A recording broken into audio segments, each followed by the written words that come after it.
Welcome to Janjua classroom. Zia Rahman Farooqui है। आज हम यूनिट 8 इंग्लिश क्लास 9th की ग्रामर सॉल्व करने जा रहे हैं। और उससे पहले एक कॉन्सेप्ट जो मैं इंपॉर्टेंट समझता हूँ आपके साथ डिस्कस करना, वो होता है इमेजरी। मतलब इमेजरी जो होती है शायरी में, वो हमारे सेंसेस को अपील करती है। ठीक है जी।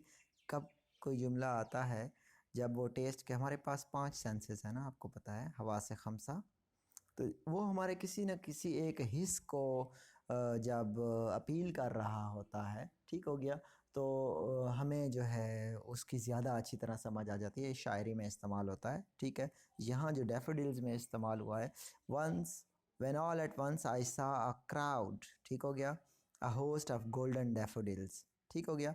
तो अगर आप इस जुमले को देखें तो ये हमारे सा, ये जो वर्ड है, ये एक इमेजरी, मतलब हमें वो दिखा, ठीक है ना। तो हमारे वो जो सी वाली यानी कि आँखों वाली जो एक हिस्सा है, वो उसको अपील कर रहा है। ठीक हो गया।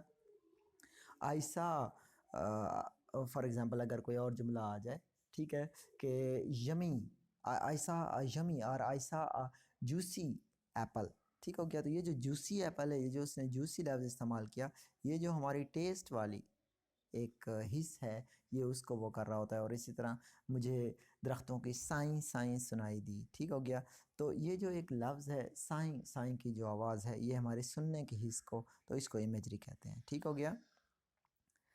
अब जो हमने ग्रामर में पढ़ना है माय डियर, नेक्स्ट जो हमारा ग्रामर का टॉपिक है वो है प्रेपोजिशंस। आपको पता है प्रेपोजिशन जो होती हैं वो किसी चीज़ का रिलेशनशिप कायम करती हैं। किस चीज़ के बारे में? एक जुमले में जो आइडियाज़ होते हैं उनका आपस में रिलेशनशिप कायम करती हैं। फॉर एग्ज़ाम्पल जब आप कहते हैं टू स्कूल, तो ये for example I go to school, तो अब इसमें देखें आई और स्कूल का जो रिलेशनशिप है वो टू बता रहा है कि मैं स्कूल की तरफ जाता हूँ। तो ये प्रेपोजिशन का काम होती है। ठीक है जी। ये हमें जवाब देती हैं वेयर और व्हेन का जवाब देती हैं। ठीक है। और ये आम तौर पर एक चीज़ की लोकेशन, पर्सन या ऑब्जेक्ट की जो लोकेशन होती है टाइम और स्पेस में, स्पेस में तो होगा I am going to school, ये स्पेस है। ठीक हो गया। और जब ये टाइम में होगा, फॉर एग्ज़ाम्पल अगर मैं कहूँ कि for example I went to the college in summer, ठीक है, तो समर आपको पता है वो प्लेस नहीं है, वो टाइम है। ठीक हो गया ना, एक वक्त है। तो ये उसके लिए भी इन जो है वहाँ पर वो प्रेपोजिशन है। तो यहाँ पर यूज़ द कॉमन प्रेपोजिशंस, इनको हमने जुमलों में इस्तेमाल करना है। The princess lives dash the castle, ठीक है, तो आपको पता है इन द कासल आएगा, इन यहाँ पर प्रपोजिशन है। I bought some milk dash the grocery shop, तो आपको पता है फ्राम आएगा यहाँ पर। और नेक्स्ट है my sister sat dash my mom dash the bus, ठीक है। तो अब हम यहाँ पर विद यूज़ करेंगे दूसरे में, और सॉरी तीसरे जुमले में, और तीसरे जुमले में हम यहाँ पर यूज़ करेंगे इन द बस, ठीक है। तीसरे जुमले में इन भी इस्तेमाल होगा, इन द बस। और when we got ready for dinner I had to take my books dash the table, ठीक है। तो यहाँ पर आपने यूज़ करना है कि फ्राम द टेबल, ठीक है, तो चौथे में फ्राम भी आ जाएगा। और पाँचवें जुमले को देखते हैं। We took a trip dash town, तो टाउन के साथ आमतौर पर डाउन आता है, ठीक है जी। तो पाँचवें में आ गया डाउन टाउन। और ही इज़ डैश होम। तो अब ये यहाँ पर आपने एट इस्तेमाल करना है, ठीक है। एट यहाँ पर आपके पास दिया गया छठे जुमले में एट, और अगर आप यहाँ पर ना भी यूज़ करें तो भी ठीक है, ही इज़ होम, ठीक है ना। होम के लिए आपने टू और एट जो होता है या इन जो होता है ये इस्तेमाल नहीं करना होता। तो मतलब ना भी करें तो जुमला जो है वो शायराना। हाउस के लिए आप यूज़ कर सकते हैं। और हाउस और जो होम है इसके भी बहुत सारे मीनिंग्स हैं, मतलब एक सिर्फ घर नहीं है, ठीक है ना। कानोटेशन यानी डिक्शनरी तो आपको कहती है दोनों को घर, उर्दू में भी आपको कहते हैं दोनों का मानी घर है। लेकिन जो इसके डेनोटेशन है, ये किस किस चीज़ को डिनोट करते हैं, उसके बहुत सारे मीनिंग्स हैं, ठीक है जी। तो बहरहाल उन मीनिंग्स के हिसाब से हम हाउस के साथ यूज़ करेंगे, लेकिन होम के साथ नहीं करना। बहरहाल आगे चलते हैं। His apartment is dash the second floor, ठीक है। तो अब हम सेकंड फ्लोर के साथ है तो डाउन और एट द सेकंड फ्लोर, ठीक है जी। तो सातवें जुमले में भी आपने एट यूज़ कर देना है। और आठवें में है the boat will take you dash the river, तो रिवर जब कोई इसी चीज़ के पार होता है तो हम वहाँ पर अक्रॉस यूज़ करते हैं, एक किनारा दूसरा किनारा और अक्रॉस, ठीक है जी। क्रॉस करके जब किसी चीज़ को जाते हैं तो यहाँ अक्रॉस होगा। और नेक्स्ट है the street runs dash the sea front. ठीक है जी, तो अब हम यहाँ पर अलोंग इस्तेमाल करेंगे, यानी सी फ्रंट जो समंदर का फ्रंट है उसके साथ साथ ये जो बोट है ये उस किनारे के साथ साथ, तो यहाँ पर हम द स्ट्रीट रन्स यानी ये समंदर का किनारा है और ये उसके साथ साथ गली जा रही है, तो हम यहाँ पर अलोंग यूज़ करेंगे और 9वें में अलोंग आ जाएगा। 10वां है I prefer to ride my bike dash the hill. तो हिल चूँकि इससे नीचे आते हैं तो यहाँ पर अब हम हिल इस्तेमाल करेंगे, हिल आ जाएगा 10वें में।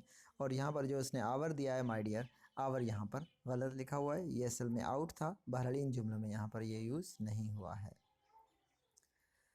अब प्रेपोजिशन फ्रेजेस और क्लासेस जो होते हैं ये वहीं प्रेपोजिशन का काम कर रहे होते, प्रेपोजिशन के साथ मिलकर जो फ्रेज़ बनता है उसका प्रेपोजिशनल फ्रेज़ कहते हैं। ठीक हो गया। Preposition is a part of speech like noun or verb. It connects noun or pronoun to another word in the sentence, showing us the relationship. ठीक हो गया। prepositions usually answer the question when or where, ये आप हम already पढ़ चुके हैं। तो location either time or space. The information often needs to give other group of words than single word. ठीक है, तो ये जो दूसरे जो इसके साथ लफ्ज़ मिलकर हमें मानी देंगे इसको हम कहते हैं प्रेपोजिशनल फ्रेज, जैसे कि to the school, in the room, in the class, in the hospital, ये सारे के सारे। जैसे कि अगर आप यहाँ पर देखें क्रॉस द यार्ड, ठीक हो गया, उस यार्ड के पार, यार्ड एक मतलब गज आप इसको समझ लें। और उसके अलावा with sprinkles at the park, ठीक हो गया, और इन अ फ्यू डेज और बाय द हंटर, ये सारे जो हैं। द चिल्ड्रन प्लेड सीसा, ठीक है, तो अब हम यहाँ पर यूज़ करेंगे एट द पार्क। ठीक है।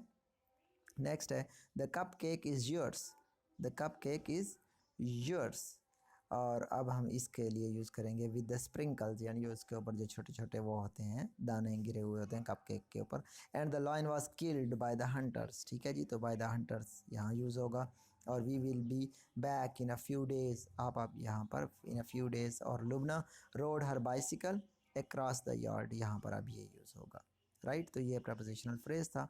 When a sentence by the prepositional below, write a sentence, तो आपने इनके जुमले बनाकर मुझे सेंड करने हैं। ठीक है जी, ऑन ट्यूसडे किसी भी जुमले में आप इसको फिट कर देंगे और मुझे सेंड करेंगे और मैं आपको बताऊंगा कि यह सेंटेंस ठीक है या नहीं है, या इसको किस तरह की करेक्शन की ज़रूरत है। ठीक है जी, for example I came from Dera Ismail Khan on Tuesday.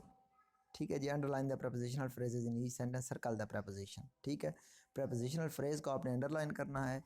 My grand parents enjoyed boating on a preposition, और इसके बाद वाला ये प्रपोजिशनल फ्रेज है। Spiders don't usually build webs in a busy place, तो इन हो गया आपके पास प्रपोजिशन और ये prepositional phrase. Our cricket team played well during the championship, तो ड्यूरिंग हो गया प्रपोजिशन और ये यहाँ पर। The sun shone brightly in preposition और इसके बाद वाला प्रपोजिशनल फ्रेज।